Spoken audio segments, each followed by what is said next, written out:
옛날, 아주 오랜 옛날, 어느 깊은 산골짜기 사람이 거의 드나들지 않는 작은 마을이 하나 있었습니다. 그곳은 사방이 나무로 가득하고 밤이면 달빛이 맑게 비추는 아주 조용한 동네였지요. 이 마을 끝자락에는 다 쓰러져가는 외딴 집이 있었는데요. 거기엔 외로이 사는 노부부가 있었습니다. 부부는 평생 아이 없이 살아왔고요. 사람들의 왕래도 없어 매일같이 허전한 일상을 보냈지요. 그러던 어느 날 부부는 신기한 꿈을 꾸었어요. 꿈속에서 황금빛 털을 가진 고양이 한 마리와 새까만 강아지 한 마리가 노부부의 품에 안겨 잠들고 있었던 것이었습니다. 여보, 그 꿈이 이상하게 선명했지요? 무슨 징조일까? 그 꿈이 너무 따뜻해서 눈물까지 났다오. 그렇게 며칠이 지나 노부부는 집 뒤편에 있는 작은 숲길을 걷다가 놀라운 광경을 마주하게 됩니다. 바위 틈에 놓여있던 낡은 보자기 안에서 어린 고양이 한 마리가 울고 있었고요. 그 옆에는 눈망울이 반짝반짝이는 새까만 강아지가 앉아 있었습니다. 고양이는 태양빛을 받아 반짝이며 금빛으로 빛났고요. 강아지는 밤 하늘처럼 새까만 털을 지니고 있었지요. 아니, 이 아이들은... 노인은 떨리는 손으로 두 생명을 품에 안았습니다. 둘은 한치의 망설임도 없이 노인의 품에 안겨 들어왔지요. 그날부터 황금 고양이는 누리라고 지었고요. 검은 강아지는 검둥이라는 이름을 갖게 되었습니다. 누리는 조용하고 은근한 성격이었고요. 검둥이는 호기심이 많고 활달한 성격이었지요. 둘은 마치 오래된 친구처럼 함께 자라났고 늘 한 몸처럼 붙어 다녔습니다. 나무 아래에서 함께 낮잠을 자기도 하고 마당을 달리며 서로를 쫓고 쫓기고 그리고 노부부의 무릎 위에 함께 기대어 잠이 들었지요. 그러나 마을 사람들은 처음에 이 특별한 두 동물을 꺼려했습니다. 저기 황금빛 고양이와 새까만 강아지 말이야. 뭔가 기이하지 않아? 그래, 둘이 너무 친한 것도 이상해.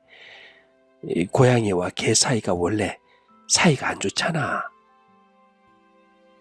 그러나 시간이 지나면서 마을 사람들은 마음을 바꾸게 됩니다. 누리와 검둥이는 마을 아이들이 울 때마다 달려가 곁을 지켜주었고요. 가축이 아프면 곁에 머물며 몸을 핥아주는 기이한 행동도 보였지요. 그 모습에 사람들은 혹시 신령스러운 동물이 아닐까? 하며 고개를 끄덕였습니다. 어느새 이 마을은 웃음소리가 자주 들리는 곳이 되었지요. 그 중심에는 언제나 나란히 있는 누리와 검둥이가 있었습니다. 사람들은 이 두 생명을 달빛이 맺어준 특별한 친구라 불렀습니다. 하지만 그렇게 평화롭던 나날도 오래 가지 못했어요.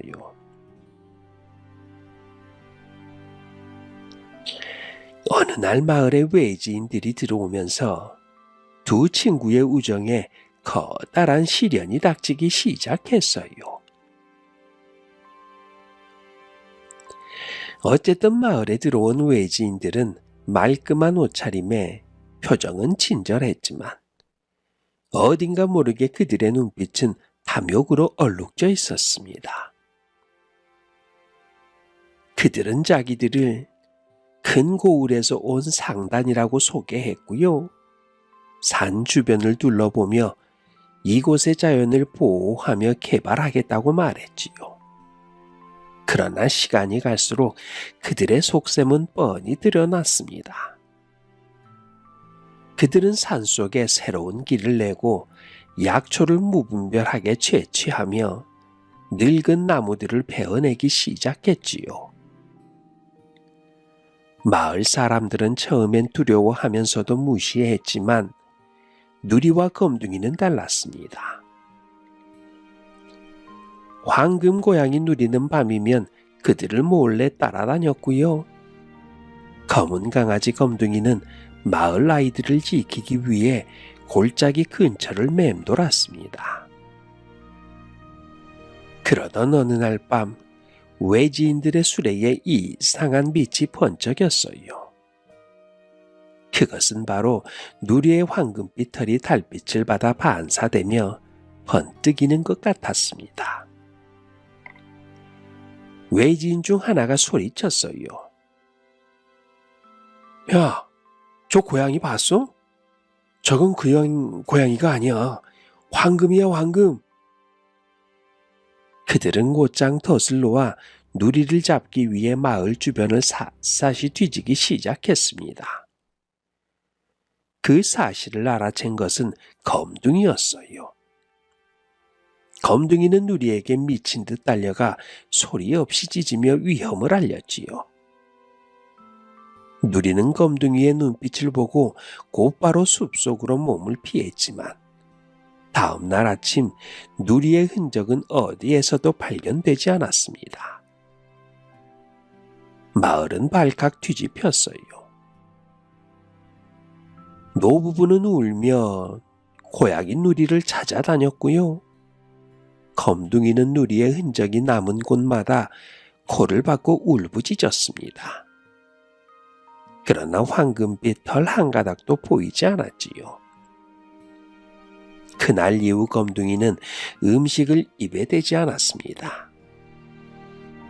낮에도 짖지 않았고 밤에도 눈을 감지 않았어요. 아이들이 다가와도 무심히 지나쳤고요. 가장 아끼던 누리의 나무 아래에서도 등을 돌린 채 앉아 있었습니다.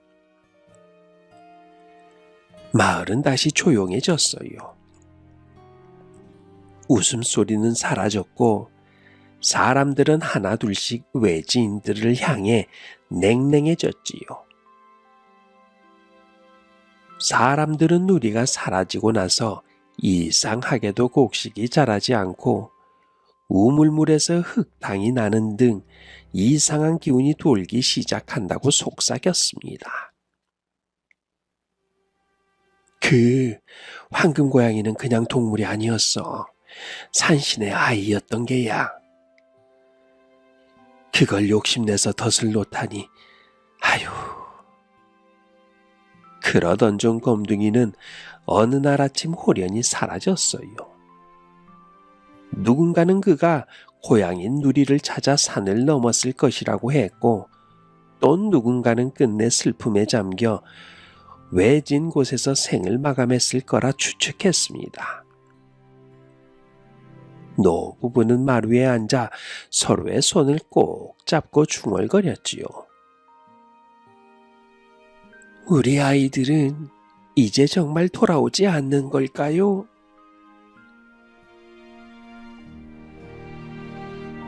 그렇게 시간은 흘렀습니다.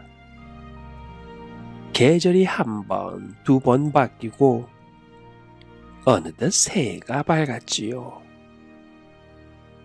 마을엔 아직도 누리와 곰둥이의 이름이 남아 있었지만요.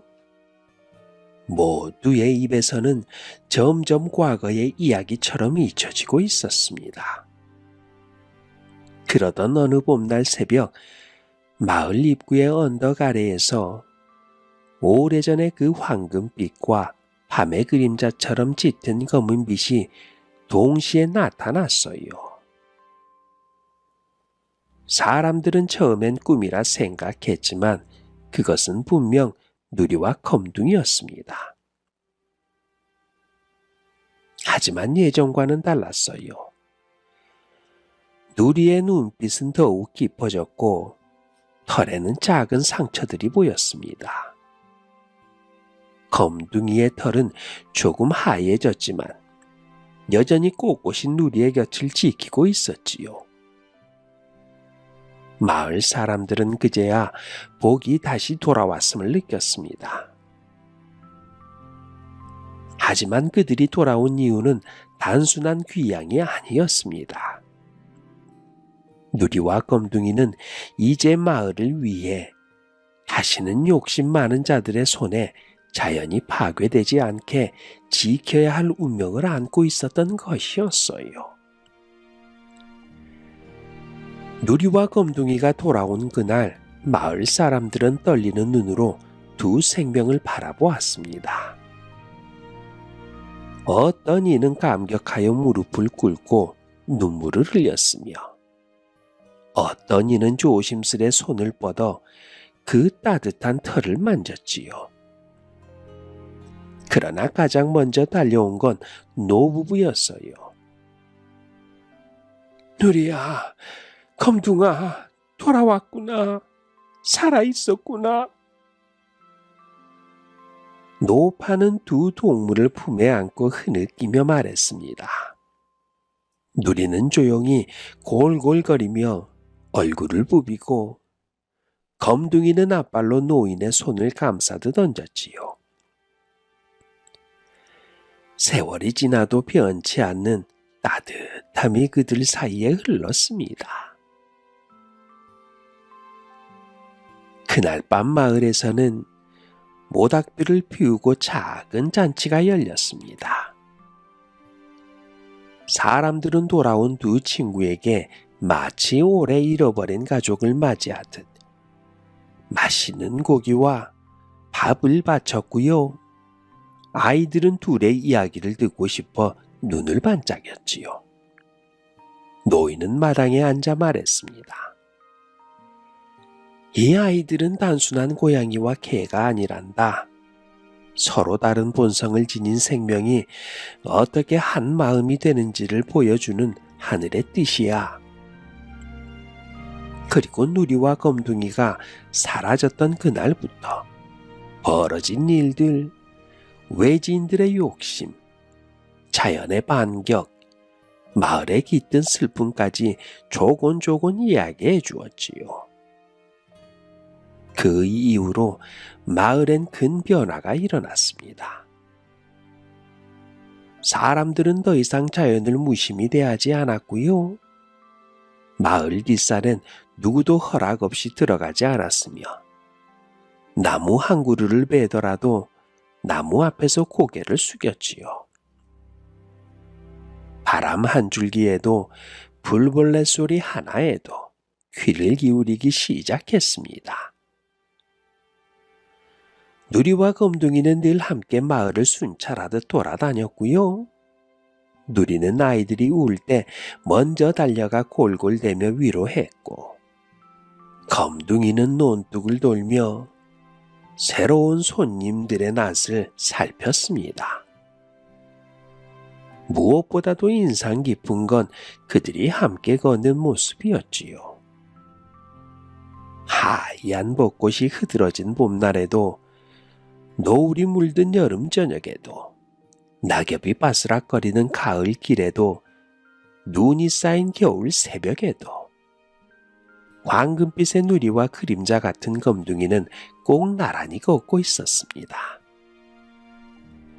마치 둘이서 하나의 형상을 이루듯 그들의 걸음엔 균형과 믿음이 깃들어 있었지요. 그러던 어느 해 노부부가 나란히 세상을 떠났습니다. 마을 사람들은 조용히 장례를 치렀고요. 그들의 무덤 옆엔 누리와 검둥이도 조용히 앉아 있었지요. 마지막 인사를 전하듯 하루 종일 무덤 곁을 떠나지 않았고 저녁이 되자 나란히 달빛을 따라 뒷산 너머로 걸어갔습니다. 그 뒤로 마을에서 누리와 검둥이의 모습을 다시는 볼 수 없었지요. 하지만 이상한 일이 있었습니다. 매년 봄 노부부의 무덤 주위엔 황금빛 들꽃이 피고 밤이 되면 무덤 언덕엔 검은 그림자가 하나 조용히 누워있는 듯한 형상이 나타났지요. 그리고 그 자리에선 아이들이 웃고 어른들은 괜히 마음이 편해졌습니다. 사람들은 믿었어요. 누리와 검둥이는 여전히 마을을 지키고 있으며 서로를 잃지 않고 여전히 함께 걷고 있다는 것을 말입니다. 그리고요, 고양이 누리와 검둥이의 이야기는 전설이 되었습니다. 옛날 옛적 달빛 아래에서 태어난 황금 고양이와 검은 강아지가 있었다. 서로 다른 그들은 누구보다 깊은 우정을 나누었고 그들의 우정은 마을을 지켜냈단다.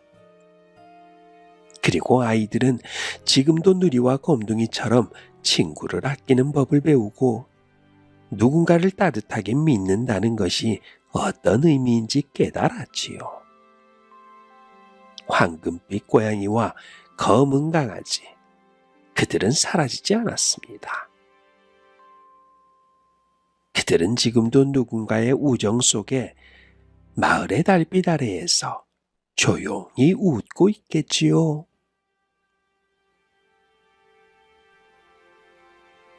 구독과 좋아요 부탁드리며 다음 이야기 시작하도록 하겠습니다. 옛날 아주 오랜 옛날 높은 산자락 아래 눈 덮인 고갯길을 돌아 올라가면 조그마한 암자 하나가 있었지요. 그 암자 이름은 월배감이었습니다. 눈이 내리는 밤이면 절 전체가 달빛에 잠긴 듯 희게 빛난다 하여 붙은 이름이었지요. 그런데요, 그곳에는 세상 속 모든 소란과 연을 끄는 듯한 한 사람, 늙은 스님 청허가 살고 있었습니다. 청허는 한때 장안에서도 이름이 높았던 문사였어요. 글을 써서 벼슬길에 올랐고요. 인품도 고다 백성들의 존경을 받던 인물이었지만 불과 20년 전 하나뿐인 아들 승호를 병으로 잃고 난 뒤 모든 것을 내던지고 절에 들어왔습니다.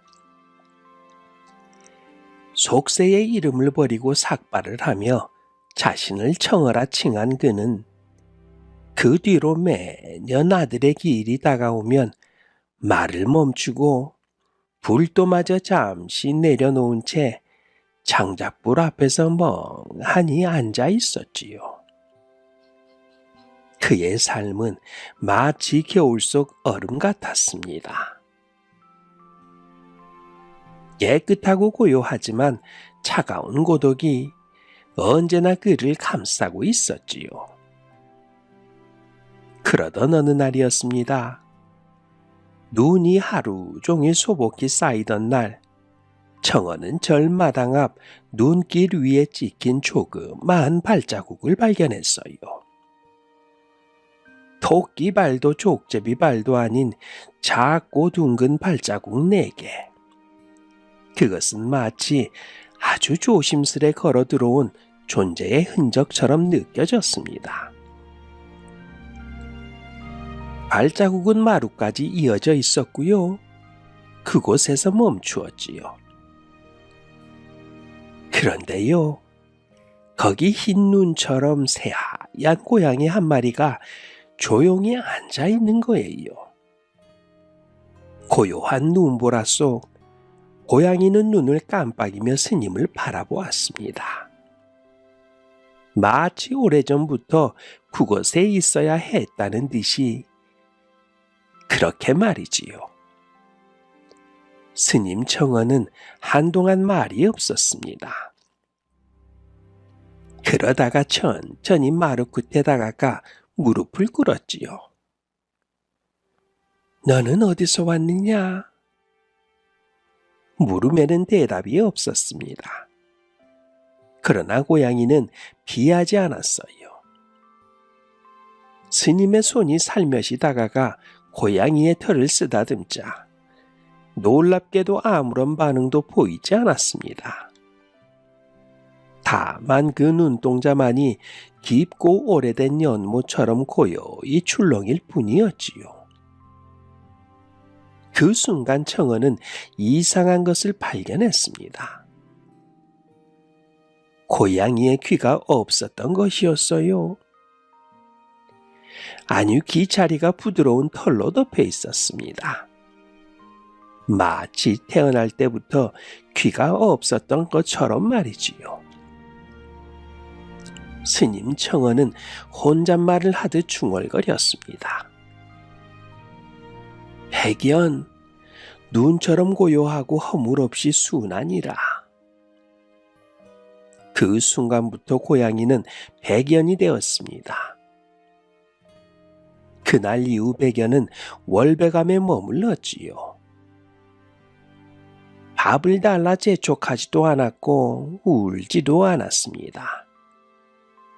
단지 매일 마당 한켠에 앉아 있었어요. 그리고 스님 청어가 예불을 드릴 때는 문턱에 앉았고요. 저녁 공양을 할 때면 멀찍이 떨어져 있으면서도 스님 청어의 손이 움직일 때마다 고개를 따라 움직였지요. 청어는 그 존재가 싫지 않았습니다. 아니, 오히려 이상하게도 마음이 놓였지요. 마치 잃어버린 온기를 조심스레 되찾은 듯한 기분이 들었습니다. 그런데요, 이상한 일이 있었어요.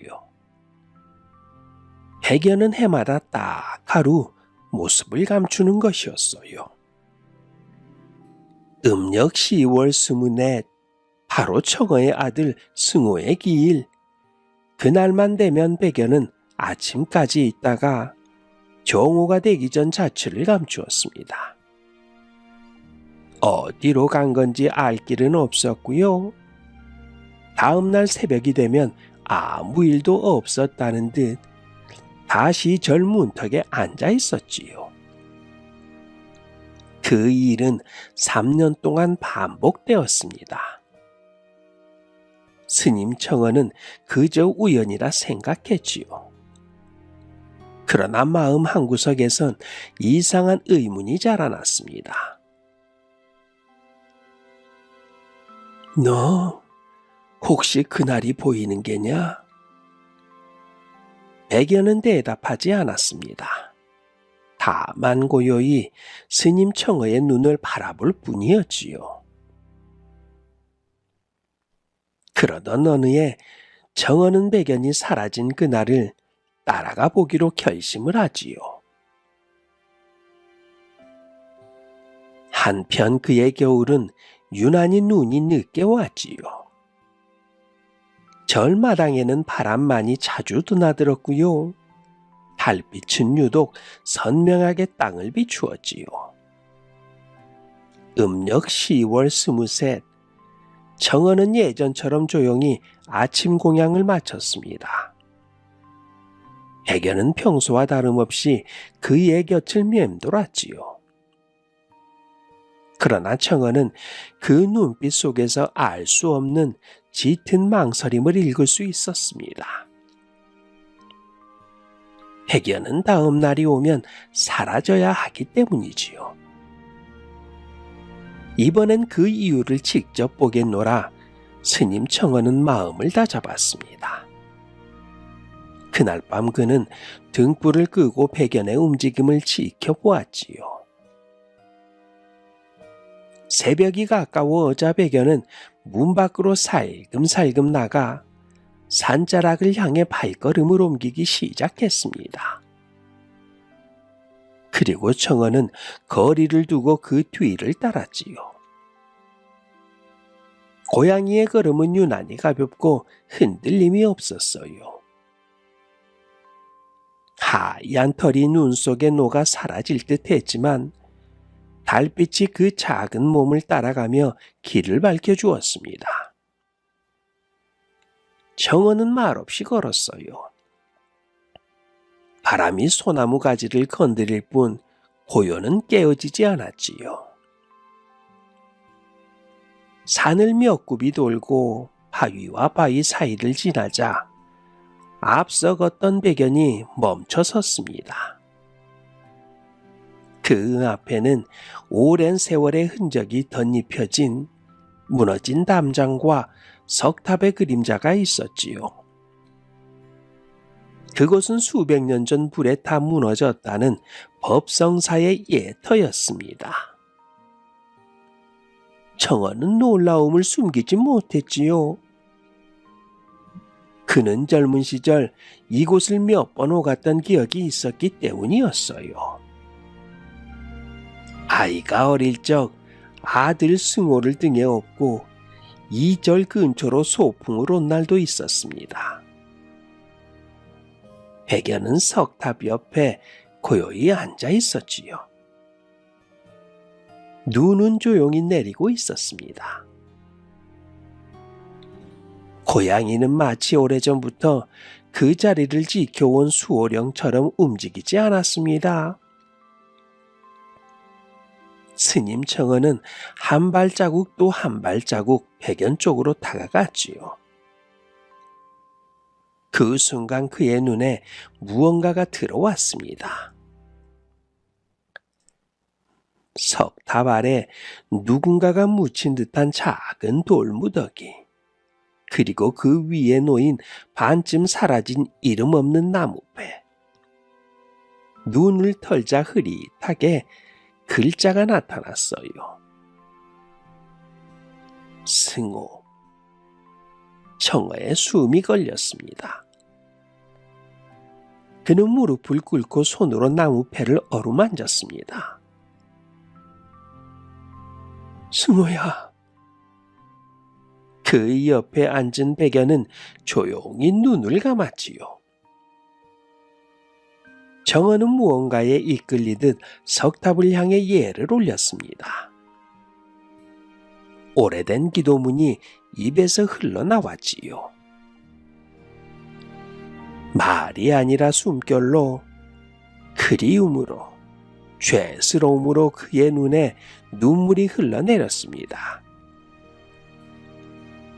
아들의 죽음을 외면한 채 속세를 버리고 도망친 자책이 그 순간 고요한 산속에서 부서지듯 터져나왔어요.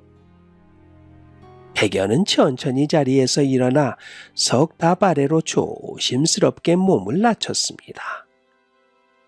그리고는 마치 그곳이 원래 자신의 자리인 듯 누워서 눈을 감았지요. 스님 청어는 문득 느꼈습니다. 이 고양이는 단순한 짐승이 아니라는 것을요. 이 존재는 자신이 잃어버린, 잊었다고 믿었던 무언가의 형상이라는 것을 말입니다. 그날 밤 청어는 석탑 앞에서 밤을 새웠습니다. 백연도 청어도 말이 없었지요. 하지만 그 침묵 속에는 겨울의 바람보다 더 깊은 대화가 흘러가고 있었습니다. 다음 날 청어는 백연과 함께 절로 돌아왔지요. 백연은 아무 일도 없었던 듯 마당 구석에 조용히 자리를 잡았고요. 청어는 처음으로 예불 후에 이렇게 중얼거렸습니다. 고맙다. 그 말 한마디에 담긴 감정은 무거웠지만 오래도록 매달려 있던 고두림이 녹는 듯 그런 느낌이었습니다. 이제 그는 알게 되었지요. 백연은 그냥 지나가는 존재가 아니라 잊히지 말아야 할 누군가의 기억 그 자체임을 말입니다. 한편 10월 24시 지나고 절마당에도 고요한 침묵이 내려앉았습니다. 백연은 그날 오전까지도 평소처럼 절의 문턱에 앉아 있었지요. 스님 청어는 고요한 눈빛으로 그를 바라보았고요. 백연도 마지막 눈인사를 건네는 듯한 시선을 남기고 문 밖으로 나갔습니다. 스님은 그 뒷모습을 오랫도록 바라보다가 지난해와 마찬가지로 언젠가 돌아올 것이라고 믿고 문을 닫았지요. 하지만 그 해는 달랐습니다. 하루가 지나고 이틀이 지나도 고양이는 돌아오지 않았어요. 마당에는 눈이 다시 내리기 시작했고 그가 머물던 자리는 마치 처음부터 비었었던 듯 눈에 덮였지요. 스님은 초조한 마음을 억누르며 하루 이틀 기다렸지만 며칠이 지나도 아무런 기척이 없었습니다. 스님은 마침내 결심하고 고양이 백연이 향하던 길 그 석탑이 있는 옛 법성사터로 다시 발길을 올렸어요. 눈은 깊게 쌓여 있었습니다. 산길은 이미 덮였고 바위 틈도 모두 하얗게 메워졌지요. 숨을 고르며 스님은 겨우 석탑 앞에 도착했어요. 그러나 그곳에는 아무 흔적도 없었습니다. 고양이의 발자국도 누워있던 자국도 없이 단지 조용한 눈밭만이 세상을 덮고 있었지요. 스님은 무너진 석탑 앞에 무릎을 꿇고 조용히 앉았습니다. 그리고 마음속으로 중얼거렸지요. 백연아, 나는 이제야 알 것 같구나. 너는 단지 짐승이 아니었어. 스님은 거기서 긴 시간을 앉아 있었습니다. 하얀 눈은 스님의 어깨를 덮고 등을 덮고 머리를 덮었지요. 그는 눈을 감고 고양이와 함께한 시간을 떠올렸습니다. 처음 마당에서 만났던 날, 고양이가 절 문턱에 조용히 누워있던 모습, 겨울밤 촛불 옆에서 묵묵히 옆을 지켜주던 날들, 그리고 잃어버린 아들, 승호의 이름이 새겨진 나무배 앞에서 고양이가 조용히 누워있던 그 밤, 그 모든 기억이 스님의 마음을 흔들었어요. 그리고 그 속에서 그는 어렴풋이 하나의 결론을 내렸습니다. 너는 승호의 마음이었구나. 고양이는 말이 없었지만 그 존재 자체가 슬픔을 감싸는 따뜻한 손길이었습니다. 스님은 두 손을 모으고 기도를 올렸어요.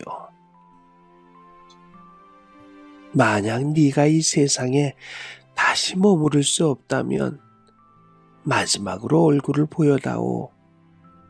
한 번만 더 네 이름을 부르게 해다오. 그리고 눈이 그쳤습니다.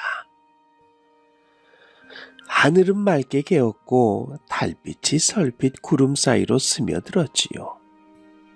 그리고 그 순간 석탑 그림자 뒤편에서 조심스레 걸어 나오는 작은 그림자 하나, 하얀 털과 둥근 몸짓, 귀가 없는 고요한 실루엣.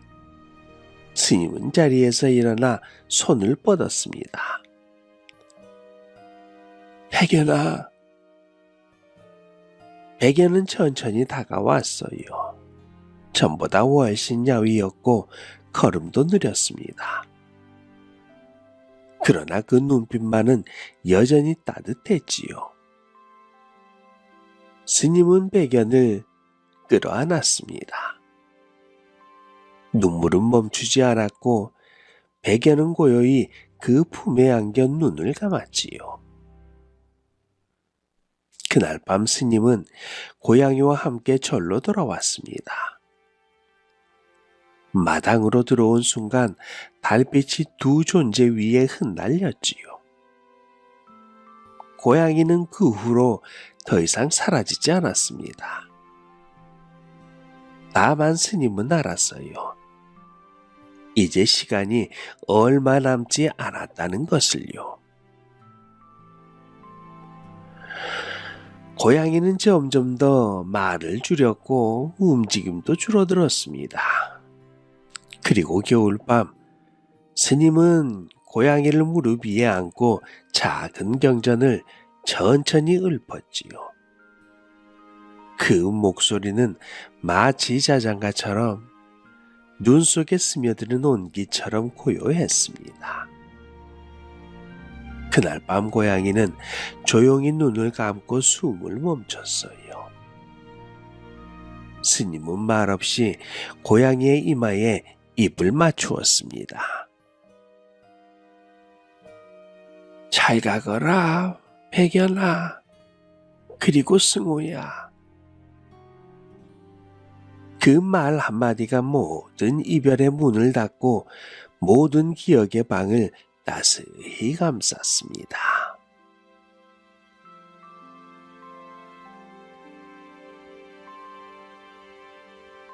다음 이야기입니다.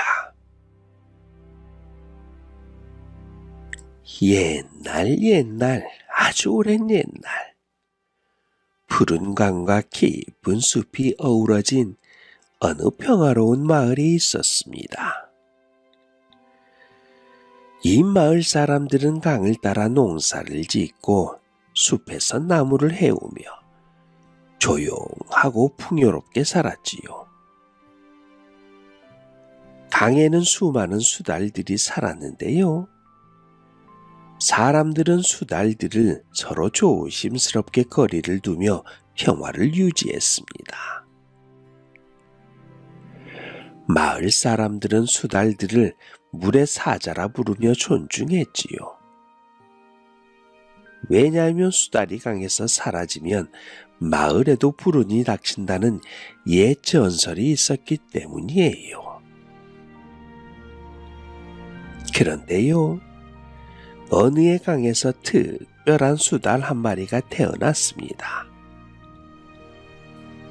다른 수달들과 달리 이 수달은 태어날 때부터 뒷다리 하나가 짧고 굽어 있었어요. 아유, 쟨 전람발이네. 똑바로 달리지도 못하잖아.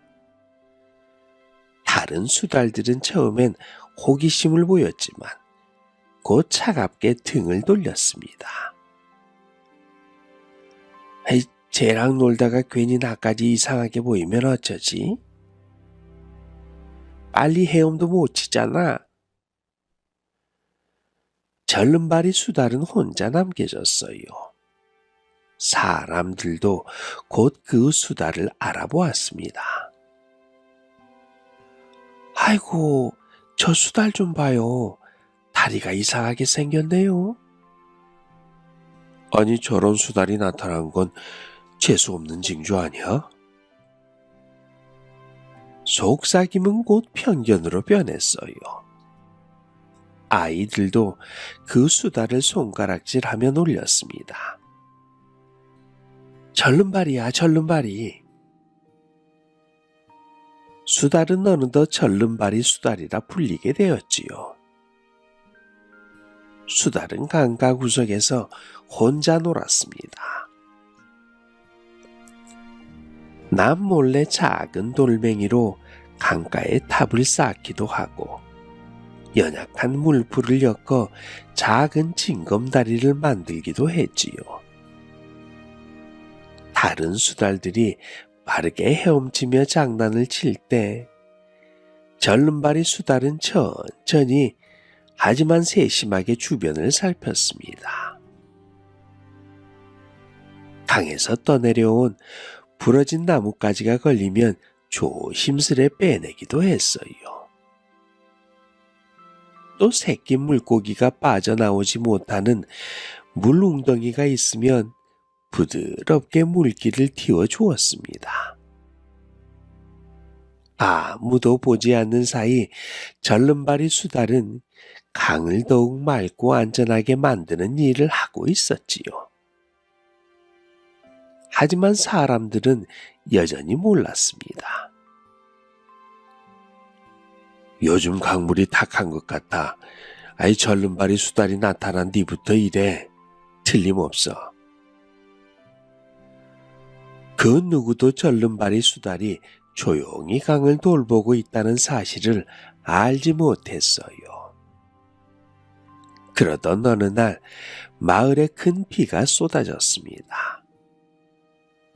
산에서 흘러내린 흙탕물이 강으로 들이닥치고 작은 나무들이 떠내려 왔지요. 강은 곧 넘칠 기세였습니다. 아이 큰일이야. 강이 터지겠어. 논도 집도 다 쓸어버릴 테야. 마을 사람들은 겁에 질렸습니다. 그때 강가 어디선가 작은 움직임이 보였지요.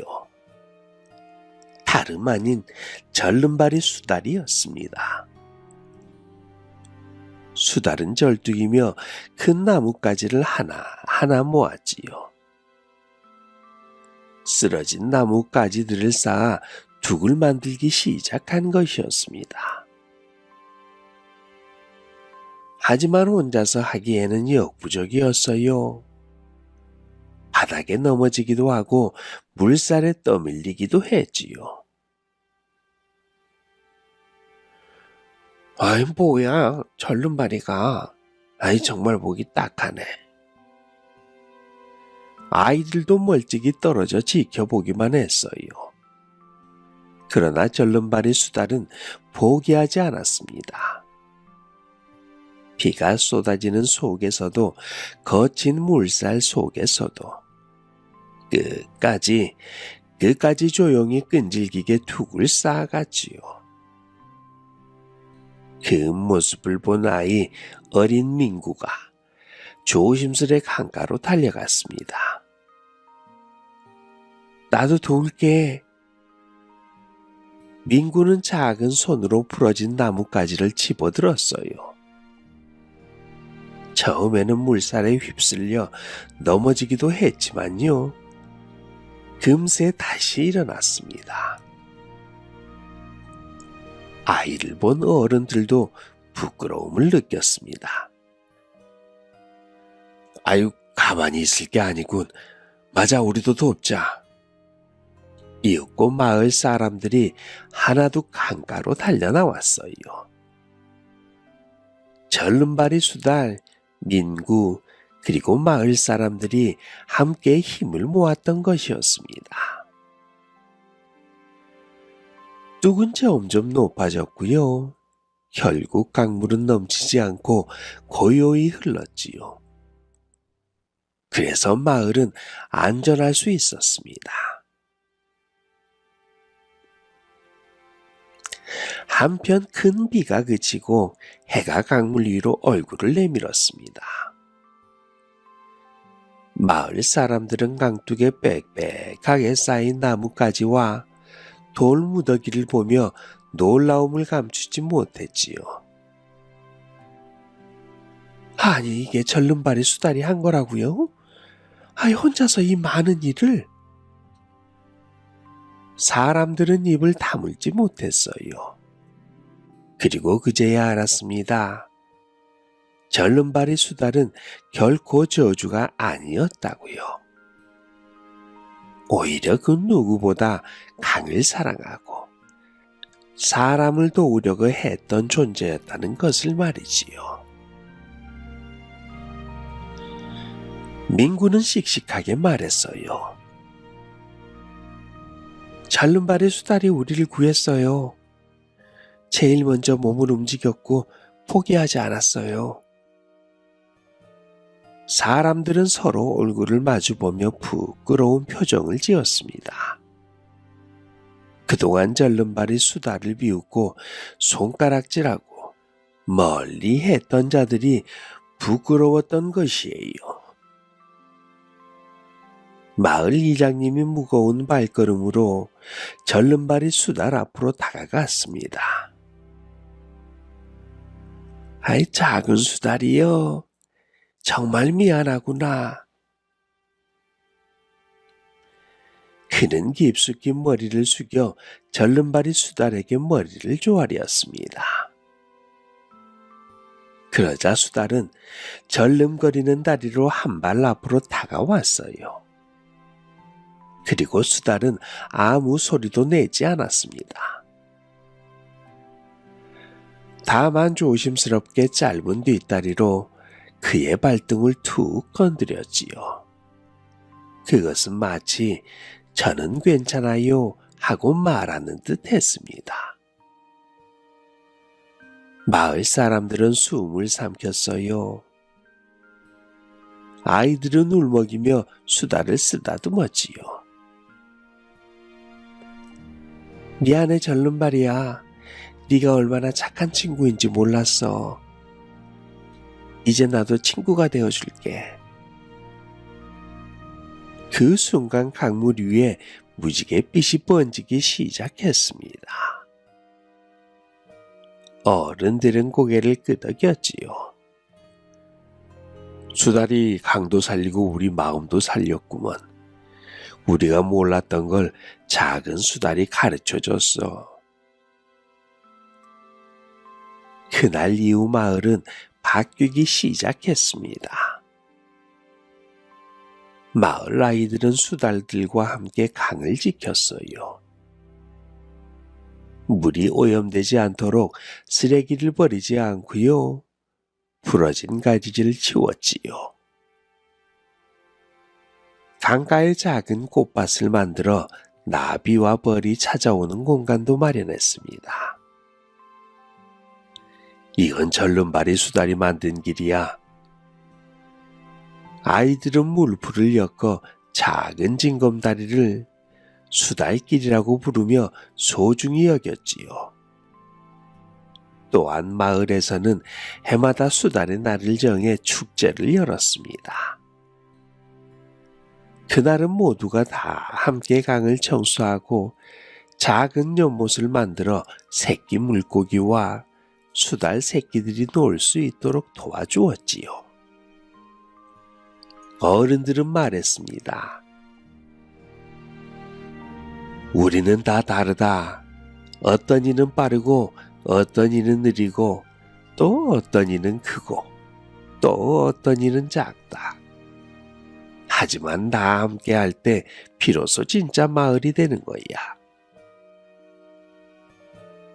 절름발이 수달은 이제 더 이상 외톨이가 아니었습니다. 어디를 가든 아이들이 반겨주었고요. 어른들이 따뜻한 눈길을 보냈지요. 그런데요, 그렇게 모든 게 순조롭기만 한 것은 아니었어요. 어느 여름 외지 상인들이 강가에 대규모 제방 공사를 하려고 찾아왔습니다. 강을 정비해야 한다. 그리고 튼튼한 돌을 가져와 제방을 높이고 그러면 마을은 더 안전해질 것이다. 상인들은 돈을 들이며 마을 사람들을 설득했습니다. 일부 어른들은 현혹되었지요. 허이, 돈도 받고 강도 안전해진다니까 뭐 이건 좋은 거 아니야. 괜히 어린 수달 하나 때문에 이 기회를 놓칠 수는 없지. 민구와 몇몇 아이들은 걱정스러운 눈으로 절름발이 수달을 바라보았습니다. 수달은 아무 말 없이 조용히 강을 바라보고 있었지요. 강가에 사는 모든 생명들이 제방공사로 터전을 잃게 될지도 몰랐어요. 아이들은 마을의 촌장에게 달려갔습니다. 촌장님, 절름발이 수달을 잊으셨나요? 우리를 구해준 건 절름발이 수달이었어요. 우리가 함께 지킨 강을 왜 돈 때문에 버리려고 하나요? 어른들은 고개를 숙였습니다. 그리고 마침내 마을 사람들을 모두 불러 모았지요. 그래, 우리는 돈 때문에 소중한 걸 잃을 뻔했어. 우리 마을은 빠르고 튼튼해서가 아니라 서로를 아끼는 마음으로 지켜왔지. 마을 촌장은 큰 목소리로 외쳤습니다.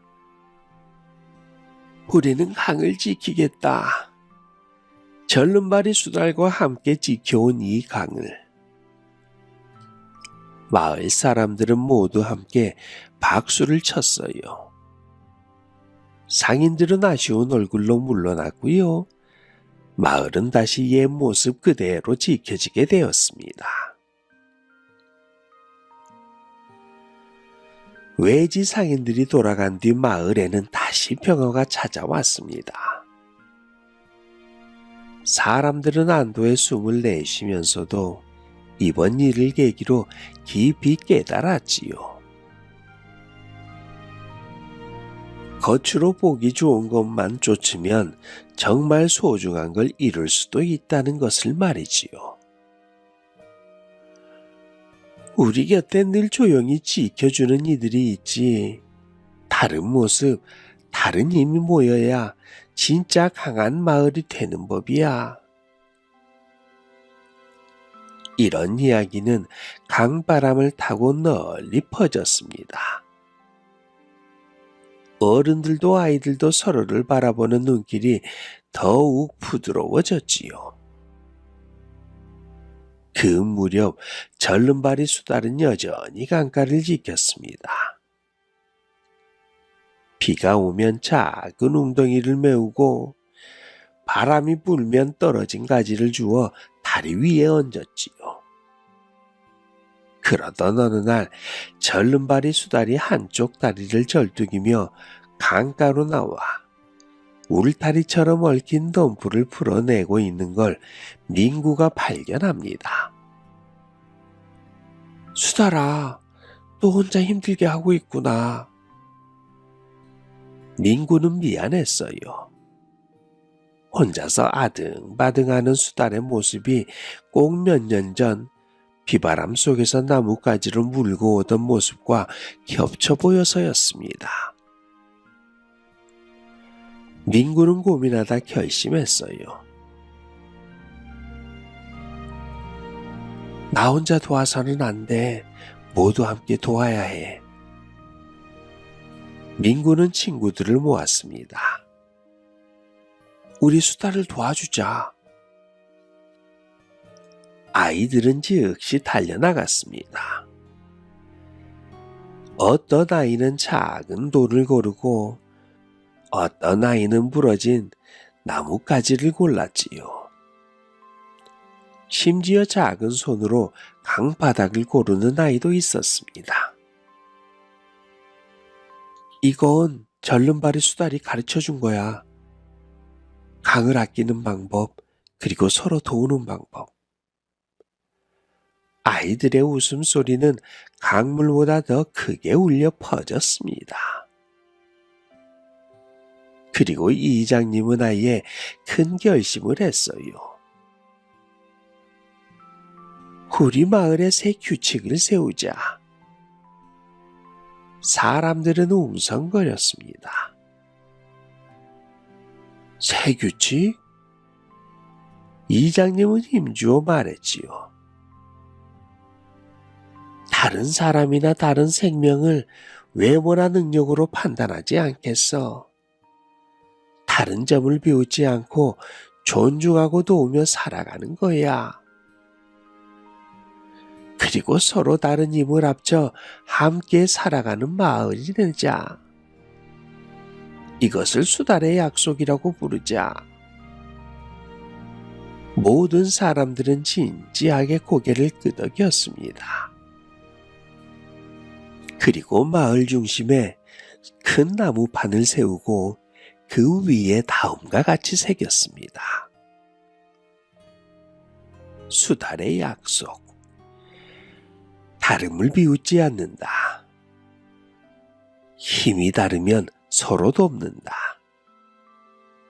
눈에 보이지 않는 마음을 존중한다. 함께할 때 비로소 마을이 강해진다. 어려움이 닥치면 가장 먼저 손을 내민다. 민구와 아이들은 그 나무판 아래서 작은 축제를 열었습니다. 강물 위에는 꽃잎을 띄웠고요. 절름발이 수달은 아이들 틈에서 조심스럽게 꼬리를 흔들었지요. 사람들은 웃으며 수달을 둘러쌌습니다. 어른들도 아이들도 수달들도 말이지요. 모두 한데 어울려 웃음꽃을 피운 것이었습니다. 그날 이후 절름발이 수달은 마을의 진짜 수호신이 되었지요. 어느 계절이든 강가를 걷는 사람들은 수달을 보면 미소를 지었습니다. 수달 덕분에 우리가 이렇게 행복해졌지? 저 다리 하나가 짧아도 저 마음은 세상에서 제일 길어. 절름발이 수달은 여전히 쩔뚝거리며 걸었어요. 하지만 그 걸음 하나하나가 마을 사람들의 마음을 다독였습니다. 그리고 민구는 훗날 훌륭한 어른이 되어 이렇게 아이들에게 말했지요. 모습이 다르다고 놀리지 말거라. 어떤 이는 다리가 빠르고 어떤 이는 다리가 느릴 수도 있지. 어떤 이는 말을 잘하고 어떤 이는 조용해. 하지만 서로를 도우며 함께 나아갈 때 우리는 더 아름다운 세상을 만들 수 있어.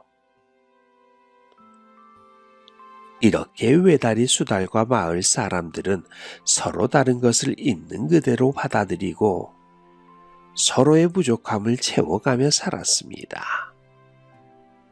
그리고 그 이야기는 세월이 흘러도 전해졌지요. 아주 오랫동안이요. 그리고 우리가 살고 있는 이 세상에도 이 같은 이치가 통하고 있습니다. 누구는 잘할 수 있고 누구는 못할 수도 있지요. 또 누구는 키가 클 수도 있고 또 키가 작을 수도 있습니다. 또 누구는 힘이 좀 셀 수도 있고 또 누구는 그에 반해 또 머리가 좀 좋을 수도 있고요.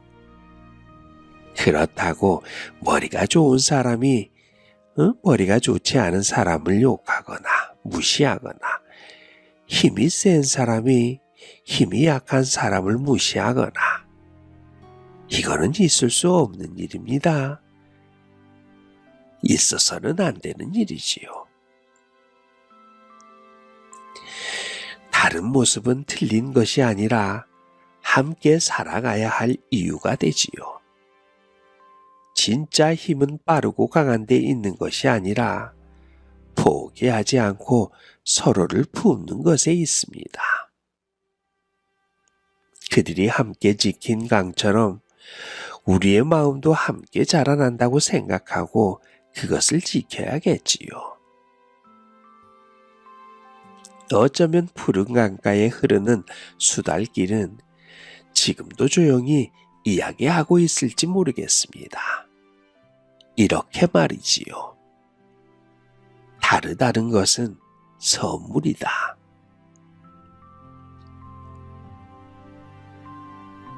오늘 이야기는 여기까지입니다. 좋은 시간 되셨기를 바라며 더 좋은 이야기로 찾아뵙겠습니다. 함께 해주셔서 고맙습니다.